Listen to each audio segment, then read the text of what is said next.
Nick, here is a non-exhaustive list of things you've done since the age of 16.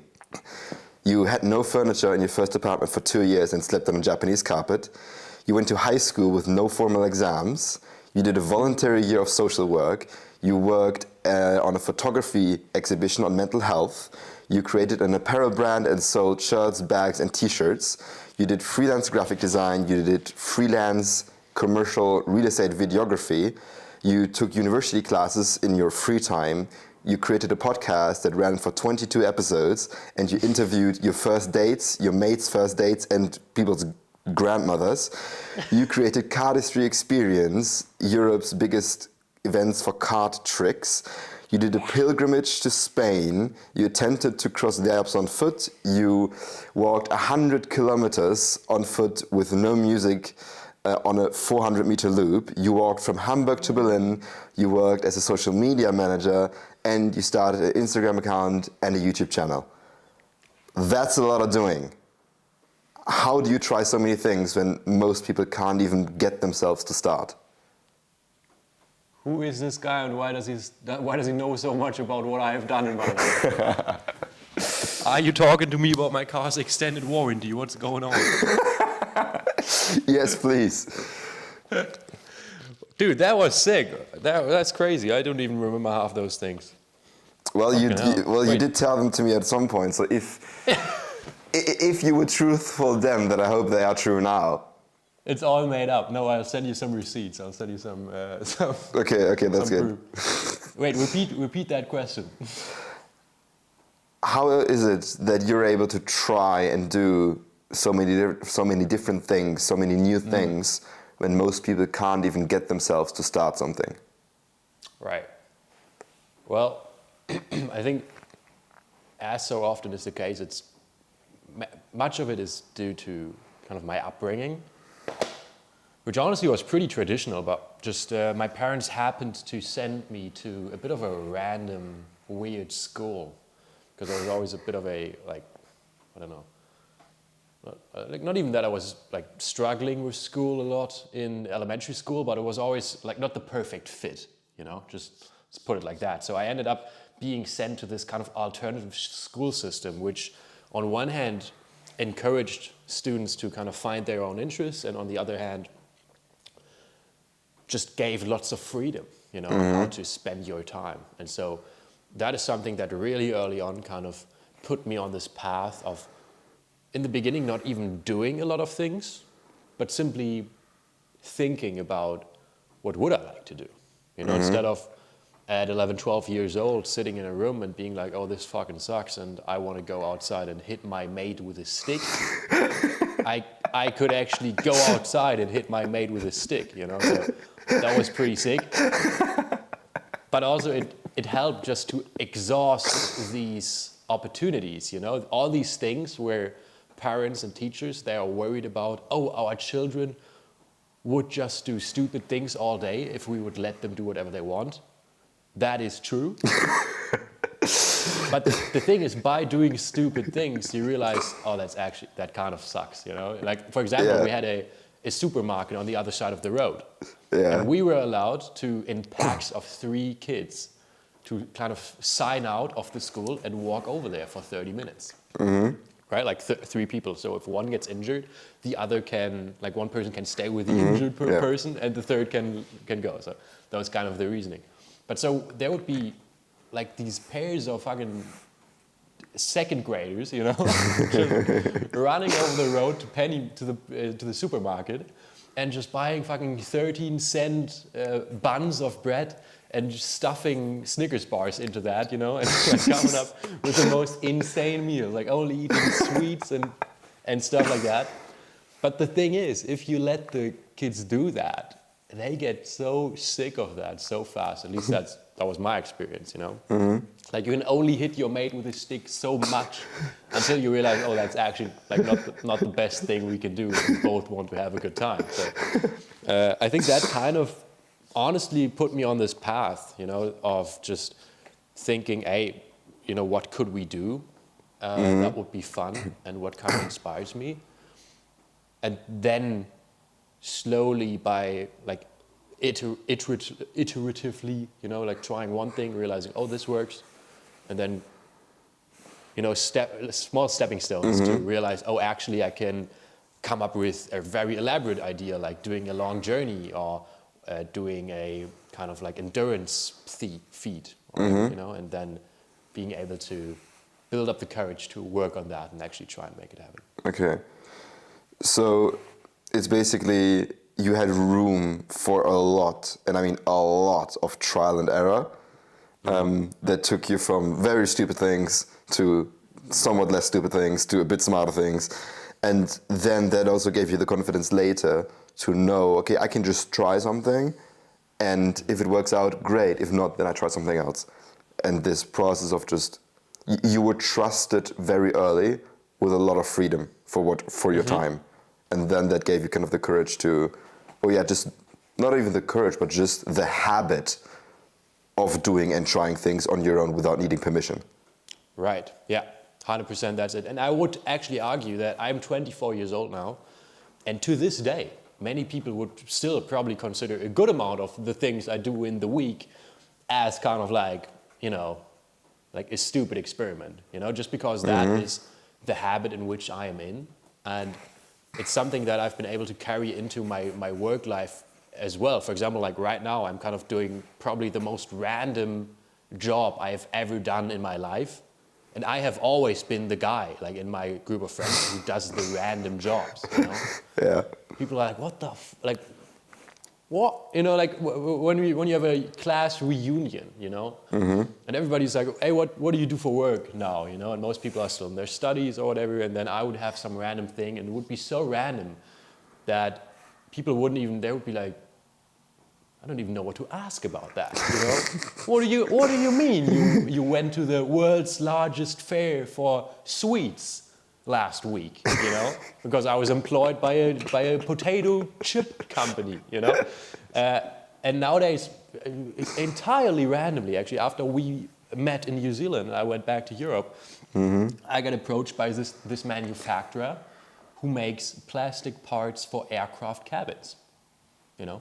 And now I work for them, and I make the videos for them, and it's so interesting because I feel like the biggest successes, quote unquote, that I've achieved in my life have all been at the end of something that felt like a very desperate experiment, you know, something where a lot of people probably would have been like to be honest, bro, like, why do you still spend so much time on this? This is kind of going nowhere, and then all of a sudden, you know, something clicks and an entirely new world opens up from that. And, you know, that's something where, especially right now, with the winter time around, you know, we're recording on December 19th right now, and it's pretty cold in Europe, you know, days are getting shorter, and I've been catching up with some of my friends, and I feel like, especially now in these kind of early, mid-20 age, you know, people start to be like, all right, we got to get serious about life, which fair enough, you know, it's time to maybe like think about what kind of lives we want to live, like where do you want to live, how do you want to make our money, do you want to have a family or not? But I still think that people generally take too little time to experiment with something, you know, and follow their stupid ideas. I know that that's something that you are big on as well, you know, not being afraid of you know, trying anything. And obviously I do know that you have a ton of stupid ideas because I've experienced so firsthand, like buying fucking golf clubs in the second-hand store. Buying golf clubs to play golf on the roof of your van. Yeah, play golf, and also on the top of a mountain, and let's pretend to hit the golf ball, but while we're pretending to hit it, you actually hit it and fucking knock it out of the park. Well, I can neither confirm nor deny that, but... No, but I honestly think that these are, that's exactly the thing, you know, when you start with just being like, you know what, let's just do this thing, just because it's fun. Then that, I honestly wholeheartedly believe that sets you on this path of just moving towards just understanding what stuff is fun to you. Like, for example, I have so many friends right now that seem really unhappy kind of in their path of life with the thing they do on a day-to-day, you know, even though it is something that they consciously chose, you know. And then I look at my situation and I'm in a field where I never would have expected to get into.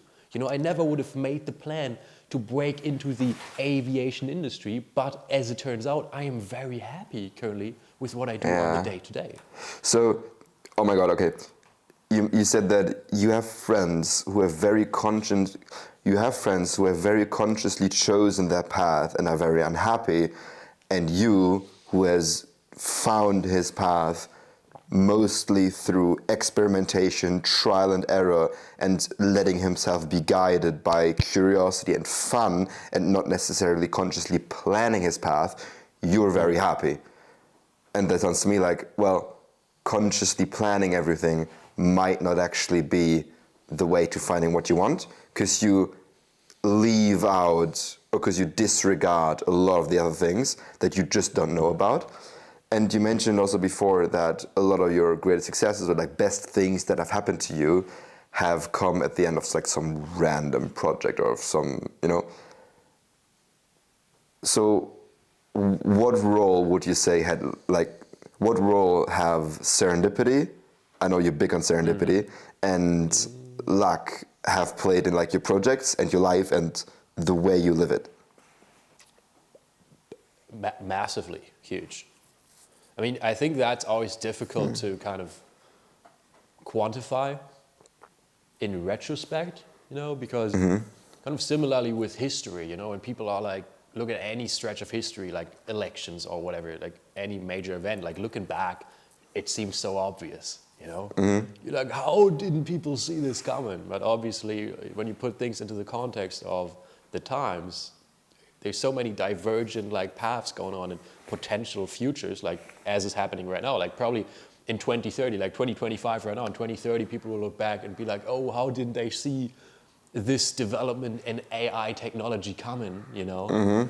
But right now we just cannot spot it. And I think it's the same with serendipity and just, you know, yeah, as you said, lucky circumstances, that sometimes it might be difficult to, you know, looking back to exactly say, but I mean, even us sitting here, you know, is an entirely random situation. I mean, the way we have met is through a chance encounter on Instagram, you know? So we both kind of, at some point in our lives, deciding, oh, let me just like post this video and then maybe post another and another and another. And somehow by the gods of the algorithm decided to show you a video of mine, you know? And you were like, oh, let me hit that guy up. And then I see that and I'm like, you know, I could have been in a bad mood in that moment and be like, oh, you know what? I'll answer that later. And then I never answered. And then we never would have met. Yeah, we never would have went on a road crazy. trip together. We wouldn't sit here, you know. So much would not have happened. And I think that's something that's always important to remember, that literally any moment could just change your entire trajectory, you know, and open up so many possibilities. I have my favorite example of this is actually when an unknown number calls you. Like, how do you say that? Just a random number. And most people, that's something I love to ask people that new people I meet. It's one of my favorite early on questions. If people answer like unsaved numbers, phone calls. And most people in my just empiric experience say, no, I wouldn't. Why would I? You know, really? Maybe it's some scam. Actually, yeah, really. Like I know a lot of people that wouldn't answer. Maybe they would like afterwards like Google the number and maybe call back, but usually they wouldn't answer it. I'm like, holy shit, that's crazy. Like what if it's somebody who wants to give you 5 million euros? I wouldn't know about that. Yeah. No, but for real, it's something where, like, especially with having run like small business projects in the past, for example, when we were doing Cardistry Experience, we would receive lots of goods shipped in from abroad, you know, and then those might be getting stuck in the tax office, you know, in postage, like, you know, like, yeah, and then that might be, you know, it might be the fucking Cologne post office being like, bro, we need some info from you. Send us that over, and otherwise we won't be able to get you your package. So that's why I always answer the phone call. But I legitimately got a ton of random, obviously a ton of spam, over the years. But also there was this one time, there was this guy who called from a TV production company, just one of the government program, like government-run television channels we have in Germany. And he was like, yeah, we're actually producing this TV show, like a random, like Tuesday afternoon, 4 p.m. TV show. Okay. Honestly, not a very cool production, but it's called Hotel Mondial. So it's about just like this kind of television soap about a hotel, And they had this episode, like episode 3 in season 2 or whatever, where they had this scene of playing poker. And so he had to get a hand double for poker moves, basically. And somehow he must have went onto the internet, was like, oh, how do I find this guy? He must have came across Cardistry, and then through Googling our impressum on our website, he found my phone number on the Cardistry Experience website, which is totally unrelated. Which is just an event, But he went in there in the impressum. I didn't even know, I didn't even remember at that point when he called that my phone number was in there. But of course, for legal reasons, it has to be in there. And so I just put my private phone number, So that guy called, and he was basically like, hey, I don't really know what you guys do, but could you do the hand doubling for our casino scene in this TV show? So I went and I got my co-founder Mattis. We hopped in the car and drove to Geesthacht, which is like 45 minutes away, where they had their studio. And we went into this like abandoned fucking warehouse thing where they had set up, like built up in this abandoned complex, they had built up this studio, which was crazy to see, obviously, because, like in one room you have like something, like one set, and then you just turn a corner and it's the lobby. And then you turn another corner and it's the first floor, It's crazy. Like the way they set that up logistically was so interesting to see. And basically we went in there and they put Mattis, my co-founder, in a coat, just to have him and put the rings of the actor, like his personal rings on him. And then, we were there for like 6 hours and he probably had like 10 minutes of on-camera time, Yeah. Like we was basically just, all right, get in there, then do some shuffling, do this and that. They filmed that, and then we were done. But that is, one of those moments where I oftentimes don't even think about it because it was so random and it was just one-off job. But obviously that was quite well paid. Like I negotiated an hourly rate with them, which was quite clever because I had expected that they might, might have some, there might be some delays in that. And so we got a small effort, We had an insanely cool experience that we never would have expected to have, and also earned a little bit of money. Yeah. And I think that is something that goes for so many different areas, Being in a hostel, you could be the guy who's like, oh, these are strangers, or even better, just in any city, not even an unfamiliar city, in your city. You could walk out of the bus and be like, oh, I have my headphones on and I look down because these are strangers. Or if you just would look up, and look around, you might run into a person that could just put you on an entirely different trajectory. Dude, headphones, I think about this actually quite a lot. Headphones are such a big killer of serendipity and of like random chance encounters. Because one, you signal to everyone else, like, I'm not available, don't speak to me. You don't hear things that are in your vicinity. You don't pay attention to strangers that much because, well, you are focused, on what's going on in your headphones. And I sometimes remind myself of that, like when I would want to put in headphones, I'm like, no, take them out and just try to pay attention to whatever's around you. And I know this is like a very fucking 21st century sort of solution to a 21st century problem. But yeah, I think taking out your headphones just increases your surface area of luck. Have you? I mean, you probably know this, like the 3 or 4 types of luck and how you can create them. I think this is from Naval or from Mark Andreessen. Have you heard of this? Well, I couldn't name them, to be honest. Basically, it's, let me see if I get this right. Type 1 is just like blind luck, right? You win, like, I don't know, you get struck by lightning. That's bad luck, right? Yeah. Blind luck that you can't influence. Type 2 luck is luck that you create by just pure movement, by generating activity. So you run around in a city, you run around in coffee shops, and you talk to every person you meet, and some person might offer you a job, right? It's kind of a chance encounter, but you create it by just hustling, by just going out and doing stuff. Yeah. Type 3 luck is luck that sort of is created through movement, but intersects with your specific skill set, right? So this is what I would say that's what happened to you.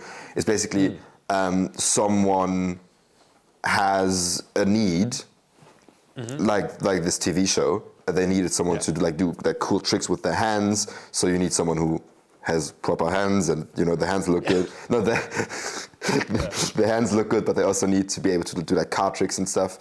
But then they also they need to be able to find you, right? And so you did this cardistry experience, and you built out this event, and your website was on the internet, and they could find this. And hadn't you done all this work on the event and all the rest of it, then they wouldn't have been able to find you. Right. Right, and so you can, and so I think, don't quote me on this, but I think like the fourth type is basically even more specific, is when you build a reputation for the thing that you're good at. So a bit like you did, but like let's say everybody in Hamburg or everybody in Germany knows you as the card trick guy, and then everybody who has who needs someone to do card tricks calls you up and gives you opportunities, basically, right? So they go from not being able to influence it on 1 to basically being able to influence it very much on 4. And you can influence that by creating movement, by learning skills, by telling people about it. You can increase your chance of getting lucky, or you can increase your surface area of luck, right? The chance that you can increase the chance that luck hits you, basically. And so I think this is, in a way, what you've been doing through all these like random side quests and projects, because you have so many different touch points that you're able to take advantage of many different opportunities when they come. Would you say that's fair? I think that's very fair. I definitely agree with that. And just to add like one last thing on that anecdote of like this TV show card trick thing is exactly what you were saying. I mean, we were doing basically our entire own thing, which was super niche already, like with running this event. And I love this. I hadn't heard of these 4 types before, but I definitely remember us talking in the past also about this surface area of luck idea, somehow just that by just doing a few active things, it just increases the chance that opportunities will come your way without you having to initiate them. And that's exactly what happened there. Like we were doing an entirely different thing, and there arguably would have been people better suited to do that job. There would have been a lot of people, but they just couldn't find them. So through like circumstance, without us targeting like this audience, this clientele, these people came across us and were like, hey, they seem to be like they know their way around cards, so I don't have any other option right now. I'm going to call them up. And through that thing, we actually discussed, me and my co-founder Mattis, we discussed about adding a segment on our website kind of targeted towards that. So we were kind of considering like going from like basically type 3 luck, which just hit us, and we were like, hey, let's we were like hey, should we try to move towards type 4 luck, like increase, like put this out there like specifically. So instead of just having a website where we're like, we do this event, we could put that like as a reference and say, if you need any like hand modeling work, whatever. You know, like putting that on there. We ended up not doing it because obviously we just wanted to focus on the event. But I think that's exactly the way it can go, where something that is so out of the, like, it seems so unexpected. And oftentimes that's a thing I hear when people talk about something they would like to do. You ask them, why don't you do it? And then they say, oh, it probably won't work anyways. Whereas instead, the story to tell that would be so much cooler is, like, in our case, we tell people we did this card shuffling event, and they are already like, what are you talking about? You know, what's that supposed? That would never work. And we're like, well, actually, that did work. And then the even crazier thing happened, which is so cool. And now imagine a guy telling you, imagine me telling you, man, bro, I thought about starting this card shuffling event, you know, and you'd be like, okay, I don't know if that's gonna work, you know. Are you serious? You want to spend? Yeah, sure, you want to spend your time on that and stuff. And I'd be like, yeah, I don't know, maybe I want to try it. And imagine then maybe some movie production might call and be like, hey, you could help us out with that, and you'd be like, sure. What are the chances of that? Because obviously, there is no chance of that happening. You cannot quantify the chance of that happening. But if you decide to dive in head first and go down that trajectory, as we see so oftentimes in all these different people's experience, things like that happen. You just cannot know in the beginning. So that is just, in and of itself, I think, the reminder, the proof that there's not a single idea that is not worth to pursue, because it always depends on the energy and kind of the urgency with which you pursue it. It depends on the energy and the urgency. What depends on the energy and the urgency? The outcome. Whether it's successful? I think the outcome heavily depends on. Okay. If you go into anything, I mean, finding a job. I have that discussion with a fairly close friend of mine currently, who just wants to get back, like finding a job, you know, like a simple job. And it always depends, anything, founding a business, you know, getting a venture capital, 100,000 euros in funding for a project, or getting 10 people to sign up to your email list, you know, or getting people to watch your Instagram reels or your podcast. All of that, I think, depends on a lot on input and on just the energy with which we pursue it. And if we go in and be like, oh, nobody will watch this anyways, or nobody will fund my thing anyways, nobody's interested in it, then sure, why should they, you know? Yeah, I think serendipity is a big thing. And enthusiasm, like you mentioned as well, like, you know, how much energy and, you know, you put into something really shapes the outcome. Enthusiasm is, I think, undervalued. Like, people who do something with all their heart, and then serendipity comes. And as you mentioned, like, when you're open to stuff, you just, your reticular activating system just filters out stuff that doesn't serve you, or that you don't think serves your goals. You change that, you change what you look at, and it changes your reality. Did you want to say something? So actually, if you don't mind me intersecting here right now, I wanted to ask you, like, I don't know if you want to talk about this yet, but just quickly, like, how you came across to be in Nepal, right? Like, I think that's such a specific case of trusting the process and, like, kind of forcing your way into getting an opportunity that otherwise would have been locked for you. Mm-hmm. Well, I initially went to Nepal to lead a group trip. I worked for a travel company that organizes group trips all around the world, and they basically fly me to the country where I meet the travel group. Before, in advance, I organize the trip, I set up everything, and then I fly to the country, meet the people, and guide them through the country and on that trip. And they are quite flexible with how I can book my flights. So I can fly there before the trip and then say, hey, instead of flying back straight after, I fly back 2 or 3 weeks after the trip ends and spend the time there just frolicking around and however I want to. And so I said, I want to go to Everest Base Camp, but I don't want to pay for it. How can I get there without paying for it? One of my skills is videography and content creation. And so I looked up tour companies that organize treks to the Everest Base Camp. I messaged them emailed, and of one company, I only found a WhatsApp number. I literally sent a WhatsApp message.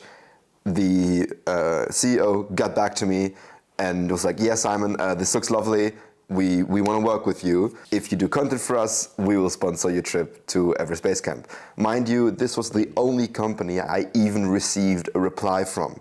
All other companies ignored me, but you only need one yes. You only need one, and I got that. And then I thought further, because I have a friend, and they're, again, type 2, type 3 luck. But I have a friend who has experience in documentary filmmaking, and it was his dream to make adventure documentaries. And so I thought, oh my God, let's get him in on the action. I called him and I was like, "Do you want to go to Nepal?" He's like, "Fuck you. You're kidding. Do you want to go to Nepal?" I explained the situation to him, and he's like, "Yeah, I'd be in."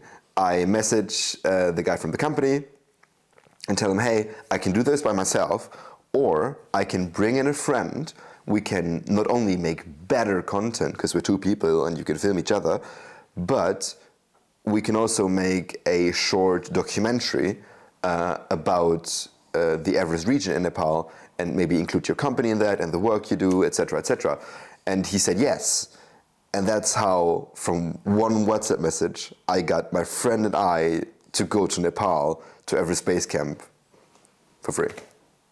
And, I ended up spending way more on the gear that I bought new, and all the camera stuff, and all the clothes, to go to Everest Base Camp that I would have paid for the trip. But this leads to me now making my first own documentary. It leads to me making content. I now have two partners and really friends in Nepal that will basically, like, if you're ever in Nepal and you want to do something again, hit us up. Like, we'll take care of you. If I ever want to go to Nepal, I know people that can take care of me, that I can provide value to, that are going to host me and get me food. Like, this is really a friendship and a partnership now. Again, serendipity. Serendipity is just, serendipity is how I got my first ever videography client. It's how I got my first ever modeling job. It's how I got to Nepal. It's how we met. It's such an important driver of change in my life, but you don't get to experience serendipity and take advantage of serendipity if you don't go out and do stuff. And I keep it purposely vague and say do stuff, because it matters less what you do than that you generate motion and activity in the world, whether just creating something. And I wouldn't know what I would do without it. And to be honest, this is like part of the reason I'm moving to Berlin soon, right? Because it's a city that's full of opportunities for me to experience serendipity. Right. And I know that I am well equipped to take advantage of it. Yeah.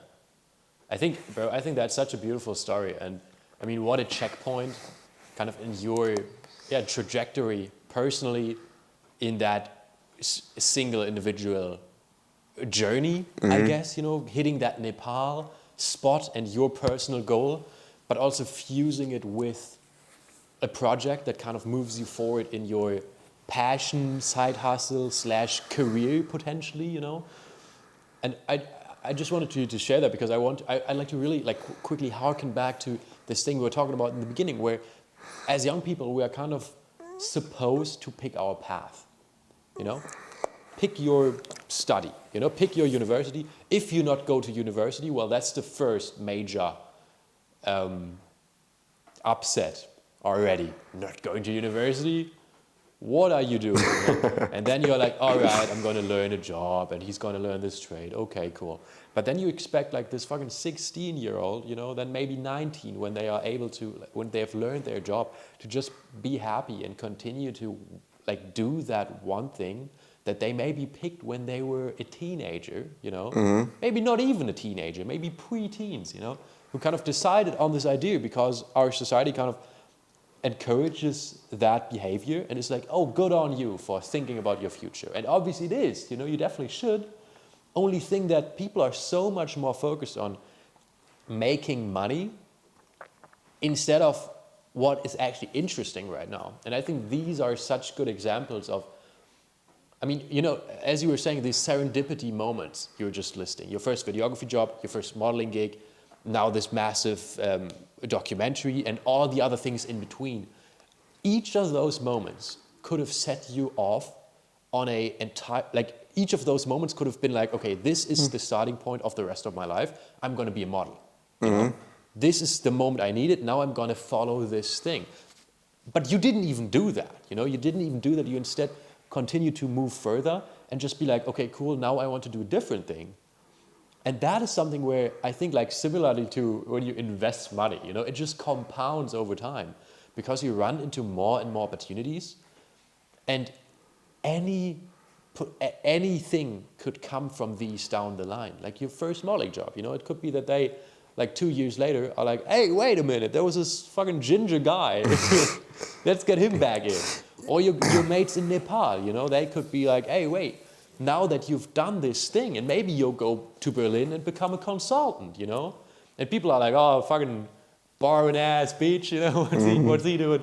And maybe you go down the track of doing the content creation, videography, cinematography way, you know, but all these things in between that firstly led you to experiencing that this, on one hand, is fun and fulfilling, and on the other hand, could be a reasonable way to fund your life, but also give you the experiences you would want to have in life, you know. And now imagine instead you would have become a very unhappy fireman, you know, just because that's what you learned as a 6-year-old that you should be. You know, then that would obviously still be like a arguably value for fucking society, I guess, but just so much worse than you granting yourself the opportunity of just going through, I guess, like going through the emotions of actually exercising your internal inspirations out into the world and seeing what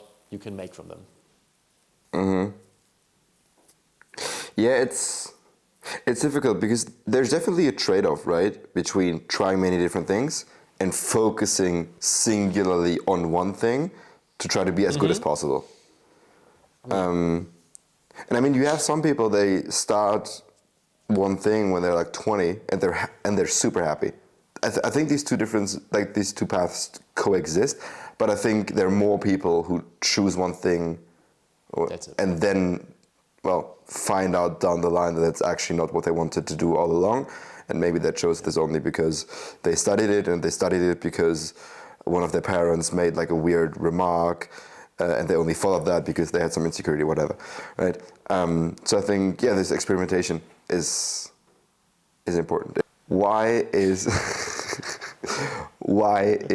creativity important to you? I'm so bad at looking at the camera. I'm just looking at you, man. I'm so Nah, all good. You're gonna be Simon's gonna be so mad at me in post production. No, it is difficult because you want to look at the person, but then you also want to look at the camera. We're still figuring this out, okay? It's episode 8. We're gonna get there eventually. Yeah, I believe in you, man. Well, creativity. I have a bit of a, I guess a little bit of a funny relationship to it, because I never saw myself as a creative kid. You know these creative kids that are always doodling things in their notebook in school and stuff, and like drawing on their hands and all this. Like, I was never that. I was always jealous of those kids that were able to paint and stuff.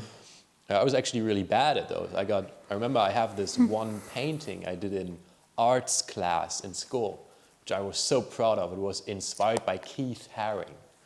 You know, that was the assignment we had to. So we were studying Keith Haring, and we were supposed to make a painting, like a watercolor painting, you know, in that image. I was so proud of it. And I got like a 3- for it. You know? And I was like, fuck, I'm just really bad at this stuff. You know? Yeah, for all the non-Germans, 3- is not good. Oh, yeah, like a C-. So, you know, that was pretty bad. And even though I didn't function so well in elementary school, I did actually get fairly good grades, you know, so that was like extra tough on myself. So that was like the big external feedback that I received as a young child, that creativity is not for you. And somehow nowadays, I guess most people would quote creativity as one of my primary strengths. You know, for example, in a very old school kind of like tight and traditional slow moving field like aviation production, you know, it's like a big whale. It moves steadily but slowly, you know, no sudden movements. If I one day want to walk into production with my camera, I get shut down because everybody, like there's a million NDAs for everything, you know. You know, and like like basically the operations official, you know, he would like to handcuff me and walk me off the premises probably, because I'm always just trying to like do things on the spot. You know, because that's something I realized that helps me a lot, like being fast-paced and just coming up with ideas. But for example, you know, in that case, like writing a script and saying, hey, we could show this very industrial piece of equipment that is built here and tell an interesting story around it. But the thing is that I never really came from, as I said, I never really came from this being a creative person and realizing how I can make that work, but rather thinking, oh, I'm just not that creative. Now that I, you know, want to make a video project. One of my first video projects that I made was me filming how I was learning to do a longboard skating trick. Okay. You know, so I had my longboard and I wanted to I guess learn some trick on that, like an ollie or something, and I tried to film that. And I had to come up with what do I want to say in that. So I just would write that down, you know. And that kind of led to me journaling, like writing down more of my thoughts, which felt more like reflecting. I didn't really consider that a very creative thing, you know, because I didn't come up with a story. I didn't write I didn't write some like narrative, but I just would reflect on my stuff. And that kind of like led me on this path of, I guess, like synthesizing your thoughts into actual words and kind of cataloging ideas. And that is something that really helped me to come to where I'm at now, where I feel like I have a very good balance between just productivity and creativity. And I think that's one of my biggest concerns sometimes with people who are very focused on making extremely unique and creative things, because there are certain fields where productivity just beats creativity. I think, you know, you do need creativity and like this energy of wanting to create and make something and bring something new into the world. But for example, in a podcast, it's always going to be this kind of binary situation of you as a host, me as the guest, or another person as the guest, you know, and you're not going to reinvent the wheel.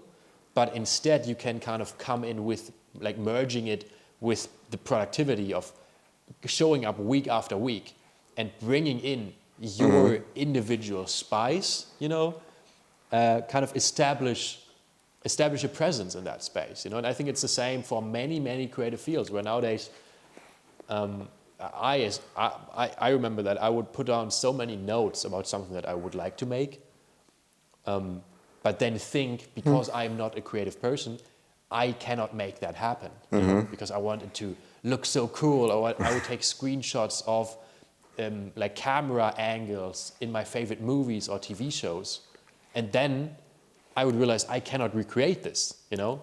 So I was at a dead end, I couldn't move forward, but then realizing that, you know, doing something just as good as I can right now, and then doing that regularly moves me in the right direction and kind of, you know, opens up a path that I can follow. So I think like creativity is a very insanely powerful tool, but it can actually be a little dangerous if you like rely on that too much. Yeah, but creativity and productivity need each other to function and to make something good, right? And there's a tension between them, because basically productivity, I don't know how you think about this. Productivity is just like doing more, and creativity is a step function that amplifies what you're already doing.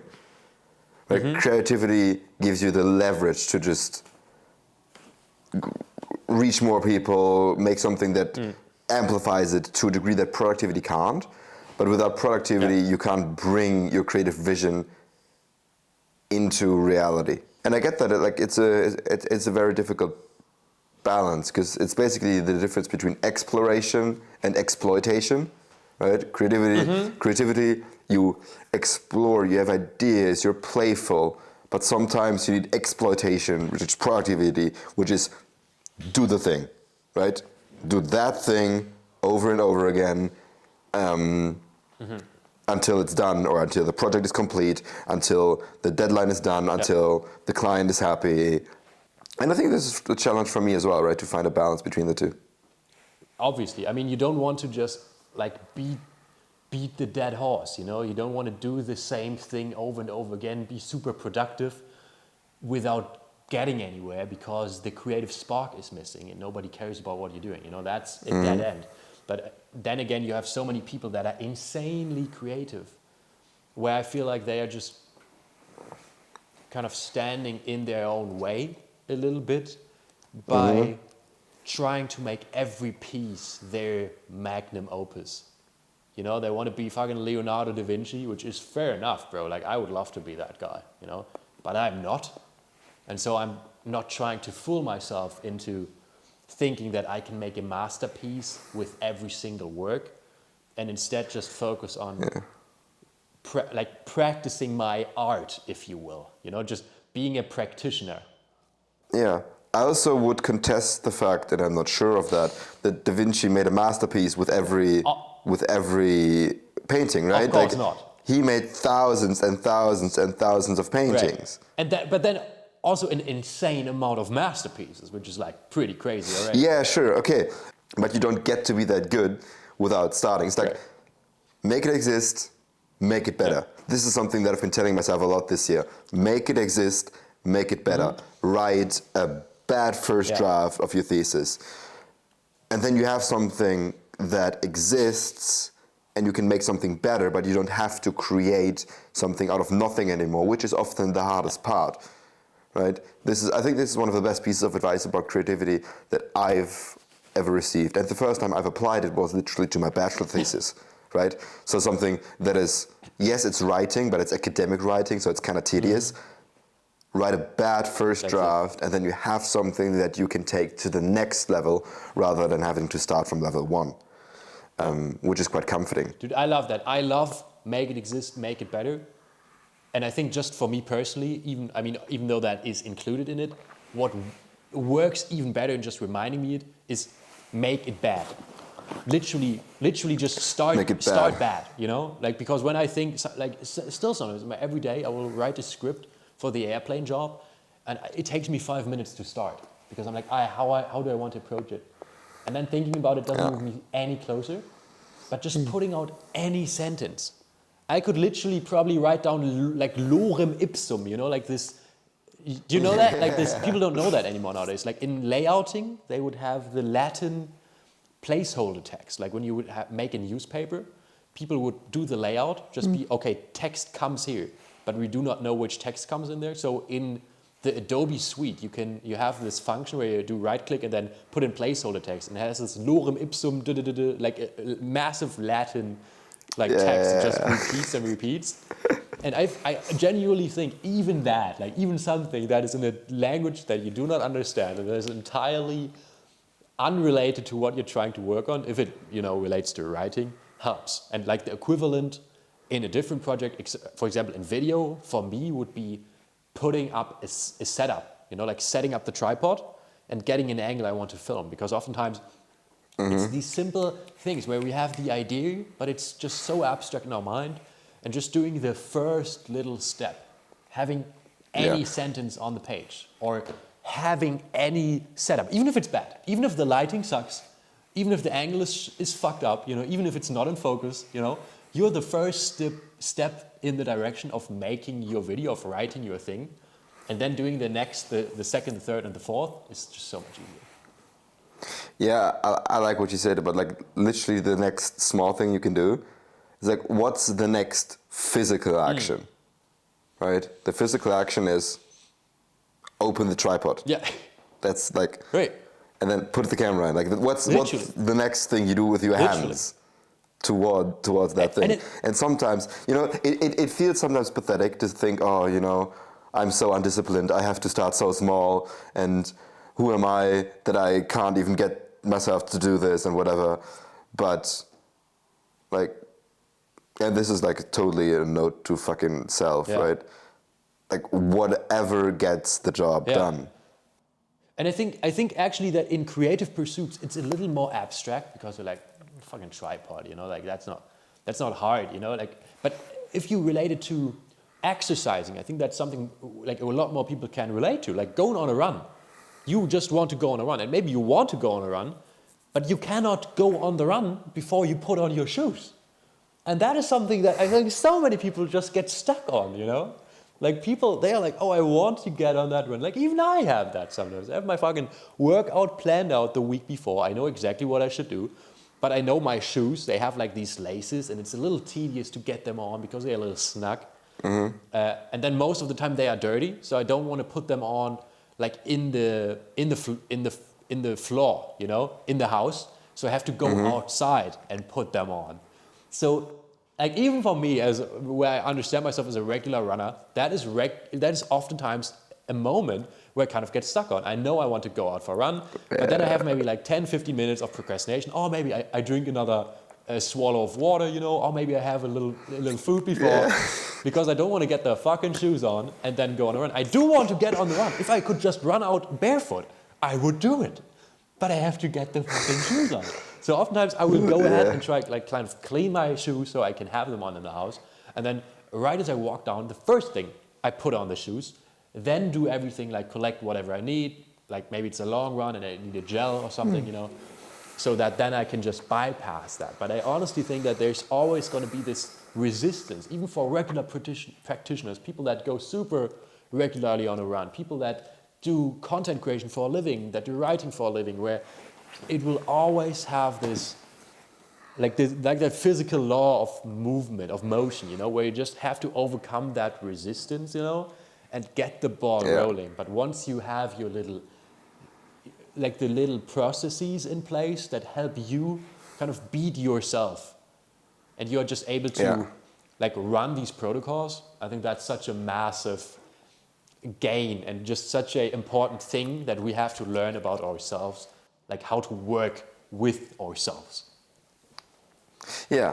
Or also like how to trick yourself sometimes. Exactly. To trick yourself into doing the things that your highest self wants to do, but your like animal brain doesn't want to do.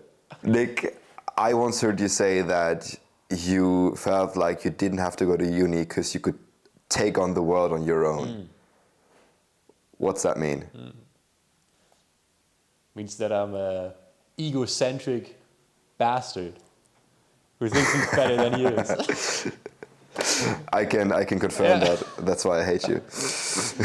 I mean, that sounds pretty bad, I guess. But so when I was looking at, I think the promise of university or an education as a whole, right?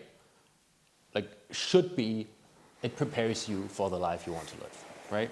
Like obviously nowadays it's oftentimes way more granular than that, you know, almost to an atomic level where you choose this very specific path, and then you can go out and find the program that prepares you the best.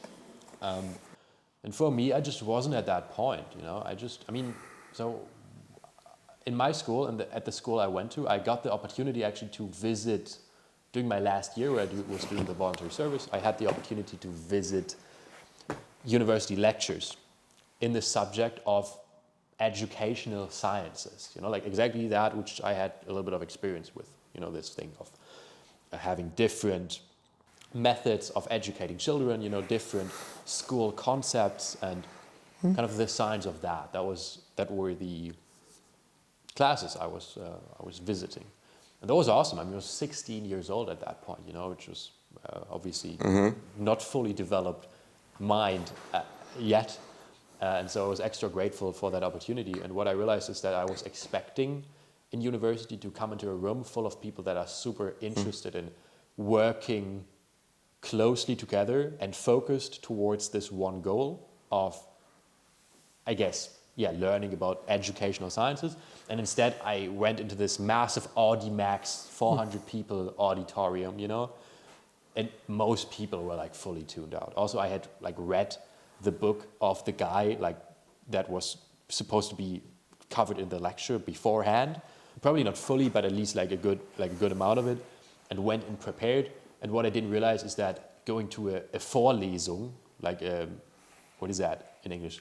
Lecture. Yeah, going to a lecture, like in that case, at least, probably because it was one of the introductory lectures, it literally was the guy like basically reading the book. Like he was like telling the themes that were, and I was like, fuck, I read this already. I thought we were supposed to go deeper now and maybe talk about it, but instead it was very linear, we see, like there was one sender there and we were there to receive. And I realized, well, I mean, just a small anecdote to say, like my experience with university as a system, obviously it would have probably like gotten different, like further down in the program, if you're in 4th, 5th semester and suddenly you are actually like the weeds are thinned out a bit and there's only the people left who are actually interested in it, you can really go to work. But overall it was something where I felt like, hey, I want to experience the world in a more broader sense first, because I just do not know enough about myself yet to figure out what actually makes me happy. And I think what's very important about that is to say that obviously that's something that you can only afford to do if you come from a certain amount of privilege in life. Many people would say, hey, I have to go out and pay the bills. But again, then I would argue if you go to university, in Central Europe, then you already probably are, like have a certain amount of privilege, that you carry with you through life. And for me, I just realized that I don't mind at 16, the other alternative for me, instead of picturing myself in a university classroom, was going onto my motorcycle, because I had gotten my motorcycle license extra early, and driving to a small drugstore in my village at 5 in the morning, in winter, and stocking the shelves there. And I was like, well, honestly, like that seems more worthwhile to me right now, which is just from my perspective, going out into the world and doing something that for me felt more in the real world than this very cerebral, this very high and lofty science thing in university. And so I decided at that moment, that was kind of like the trade-off thing, that was the one decision I made. And ever since that, kind of everything else unfolded from that. All these things we were talking about, like suddenly serendipity hits, and there's this one opportunity that comes your way and you decide to follow that. And then maybe that stops, that ends at some point, but then there's something else that branches off, there's this entire tree that grows from that. And I'm pretty sure that I could have been happy going through university as well. Honestly, I think that it probably would have taken longer because you're in this very linear thing and you probably don't realize that you're moving away from the thing that actually is calling to you in life until you leave the program. I still believe that this tree over here could have grown into one that makes me really happy, but it just ended up that I went the other route. And for myself, I'm very happy that I did, because, and that is where kind of, I guess, like that quote, I guess, comes from, is that even at 16, I didn't fear that I would not be able to find my way. I felt comfortable with saying, hey, I will always be at a disadvantage in life from this moment onward. If it's not in actual skill, which I obviously do not believe that I am, then at least in expectation. When people hear, hey, I never went to university, it's to this day, it's always a bit of a, oh. Notice yesterday I was on a phone call for my job with a guy. He's a PhD, and he is running the German, like Luft- und Raumfahrt, like air, it's like, what is Raumfahrt? Air travel and aerospace flight sector. Like this, or not sector, like but an institute which is in that sector, and his institute is for system. An institute for aviation and aerospace. Yeah, that's it. That is it. And that's like a big conglomerate of different institutes, like 20 institutes. And his institute is the one in Hamburg, concerning system architecture in aeronautics. Mm-hmm. Aeronautics. I hadn't heard that word before.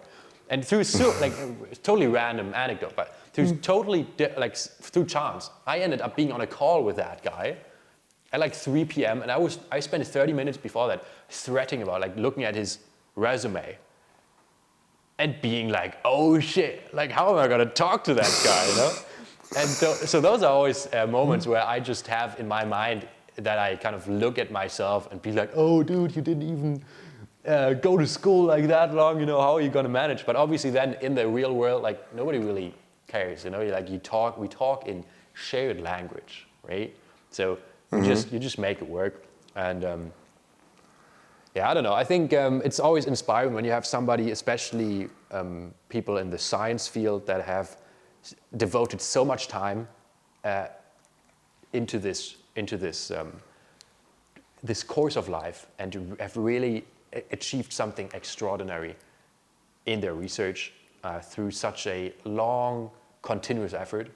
But for me, that just never worked. I don't think I would have found my way in there. And so the world just provided everything that it needed, you know. I could say, hey, I can get just any job here, you know, like the stocking shelves at the supermarket. My one other probably favorite job that nobody ever expects I have done in life is being a bicycle delivery guy for food. You know, one of these, like DoorDash in the US, like instead of that, just with a bike and just for groceries. That was so fun, dude. I got to meet my city so much better than I ever had. There was a time when I was living in Hamburg for the first time, and I was just doing my shifts, like in the afternoon and at night, like riding my bike through town, you know, and suddenly you deliver like groceries, and somebody opens the door that you kind of know, and you're like, wait a minute, we haven't met before. And you don't know if it's been on some fucking Tinder date or like sometime in the park, you know, or if it's like a mutual friend or somebody back from school. But this feeling of operating in the city, you know, in the world, I don't know, that's just always something that felt so so invigorating for me. And yeah, for me it's been a great path to choose. So, dude, I love this. You're one of the few people that just has an incredibly high bias for action, and it's just, okay, I want to make something real. I have this thing in my head that I want to see become reality, and I'm just gonna do it, which is pretty cool. And I love the confidence you have in yourself and just saying, okay, fuck this, like I'll figure it out somehow. And well, you're not dead, so yes. for now, so until now you always have. I appreciate you, buddy. Probably with you, I was closest to dying cool. a few times in New Zealand. Yeah, maybe. We got up to some mischief. Dude, I love this. At the moment, you're working at Kruger Aviation. Yes. Making videos for them. What do you plan next?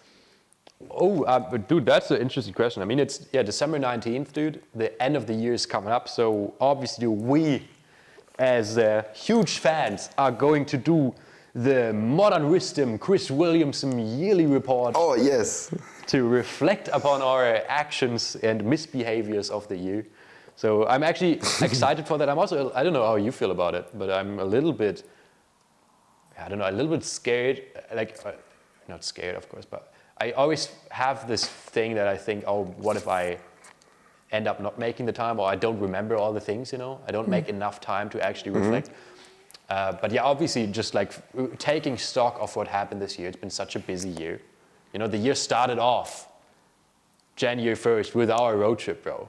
Like we fucking crazy. started off strong, you know. So now that's gonna be it. Just reflecting a lot, and then for next year, that is something I'm thinking a lot about. Honestly, I think that it might just go a little bit like it is today. You know, the job is going really well. I want to improve that towards being even more remote able, you know, so that I do not have to come into the office that often. I only do that 20 hours a week, so you know it's only 2.5 days anyways.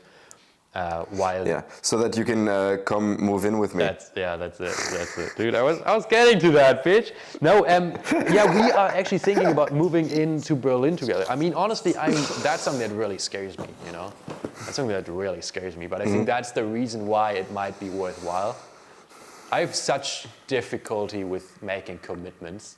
Is kind of one of the biggest through lines in my life. But yeah, Simon's going to Berlin, and I think, hey, I could see myself in Berlin, and especially I could see myself living with this beautiful specimen. So that is something obviously, who wouldn't? Exactly, yeah, that's something that could happen. No, but I mean, in a very general sense, I love to kind of always zoom out and look at the months. And something that is really important to me is that I feel like I'm at a point in my life right now where even though I still want to focus at least 50% of my time on trying to pursue my own stuff, which is right now primarily content, I guess, even though I'm not posting a lot, like Instagram and YouTube content, like kind of short form, long form, and working on that with the occasional collab or one-off freelancing gig on the side, you know, that brings in a little bit of money, and trying to build that up so that hopefully can be getting closer to 100% at some point. But on the side also, I want to really take accountability and just continue to produce work that is so good that somebody else is willing to pay me good money for it, you know, because I think we as creators, and I in the past oftentimes made this excuse of, I am working on my goal and at some point I'm going to get there. But the reality of it is that a lot of that time was spent procrastinating, and right now I think it's a cool setup. I mean, oftentimes when I come home on Wednesday, you know, I go working full Monday, full Tuesday, half of Wednesday. I get home on Wednesday, and then Thursday sometimes I'm not all that productive with my own work. So that stifles the potential growth I could have, obviously, with my own stuff a little bit. But I don't know, especially in this creator space nowadays where everybody wants to make it. And also, you know, you fucking have 200 followers on Instagram and posted 3 reels, and already you are starting to think, I have to make money now because everybody's making money, you know? And I think that's not the case. Instead, why not try to go into the market, you know, instead of becoming the coach of the coaches coaching coaches, you know? Why not go out and try to find a little job making content? It's honestly not that difficult. There's so many companies looking for it. I've never had a problem with finding a job in making commercial content.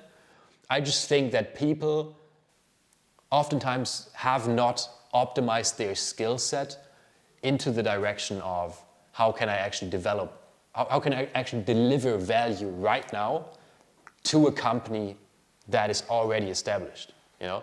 For example, getting in front of the camera and moderating, talking to stuff. Instead, people focus on how can I get the newest AI voice clone to make a faceless YouTube channel, you know? And I think that's something where there's a certain amount of disconnect and that's at least what I took from that I do want to prove to myself over and over again that I can actually, and obviously simultaneously improve my skills by producing work that is so valuable that it gets me paid well, you know?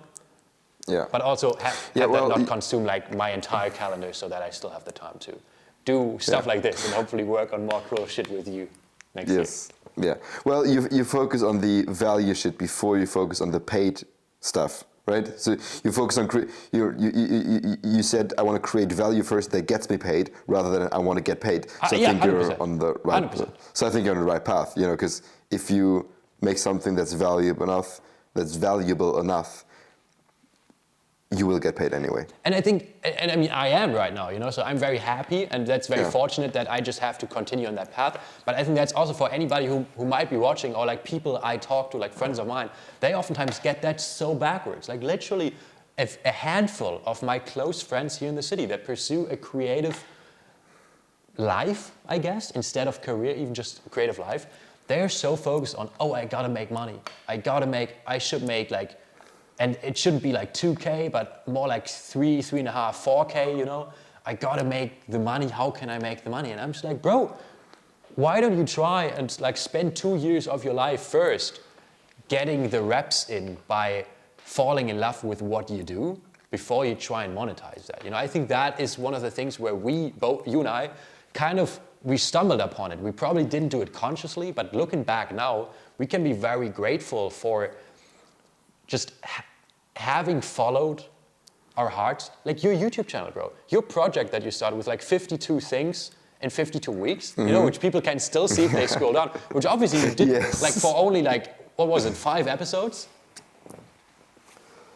I did probably more than 52 things, but I didn't release any episodes because I strongly underestimated how much work it takes to make a video. As we always do, but I think that is the thing, you have to underestimate the thing. If you commit to it, and I think nowadays oftentimes as young people have a bit of a tendency of looking at it with, if I do not get this return, for example money, then why should I put in the work? I will wait with putting in the work until there's somebody who gives me the money. But guess what?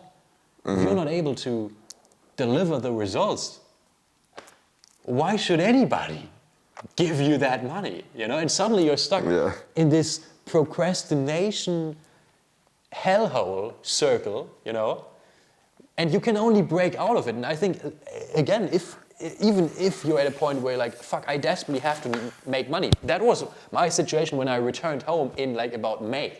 I got home beginning of May, and I knew that I would have to make money.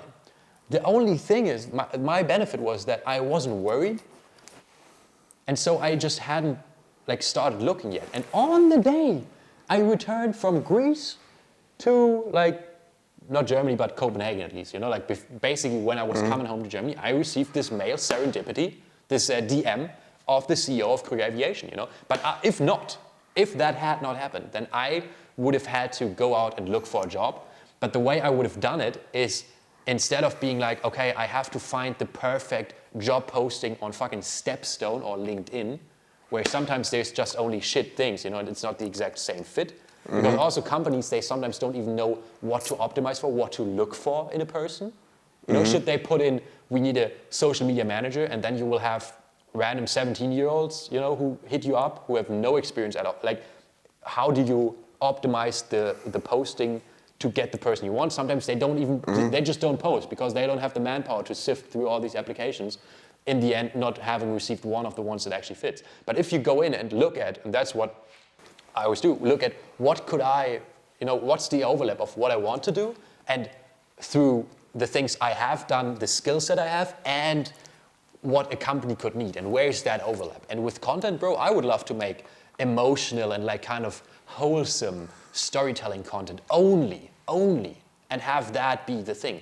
Problem is, that doesn't cover my bills. So what could I do instead? Well, I could get in front of the cam instead of making the wholesome video thing, I could go in and say, hey, check this out. This is a fucking piece of plastic that has been recycled, and it's entirely flame retardant, and it's gonna be in the airplane later, and all of that. but coming up with something that I can offer, and then offering that and being like, hey, would you pay me money for that? And they're like, sure, we would, as you did with the Nepal thing, Instead of being like, well, I'm not gonna start making the video, if you don't give me the money, bitch. And they're like, what are you talking about? Okay, But that's exactly the thing. Like with the Nepal, bro, like you didn't go in and were like, I want to make 10,000 euros. You're like, I want to go to Nepal. So And that changes the entire thing of I have to figure out how I can get what I want instead of somebody else has to give me what I want, because otherwise I'm not going to do anything. Sorry, I got a little heated right there. Heart rate kind of. A bit of a rant about people who, just want to get paid. All right. And it's been a rant about myself in the past. I just want to make that clear. I don't want to be the fucking guy who shits on people, but just it's what I always struggled with in the past, and I feel like now it's kind of finally come together. Yeah, everyone's an artist until rent is due. Yeah, it's not my quote. I don't know who said this, but it's great. But this is the art that I love to make. I love to talk to people. I love to have conversations, and I hope that I can offer something in return for the time that you spend watching this, and for your time. Nick, thank you so much. Dude, I just want to say you're so good at it, bro. I have thoroughly enjoyed the first few episodes still in New Zealand. My favorite was the one in the hot tub. In the hot tub? Oh yeah, I recorded a podcast, Shirtless in a Hot Tub. Go watch that. Yeah. Dude, if you want to see this guy like half naked, then you should check that out. I can only recommend it. Yeah, dude, I'll talk to you probably later today and tomorrow and the day after that, so it won't be long. Dude, I'm looking forward to it. I'm excited to see the next few guests on here. If you ever want to have me back on, I'm here. Just give me a call. No, never. That was shit.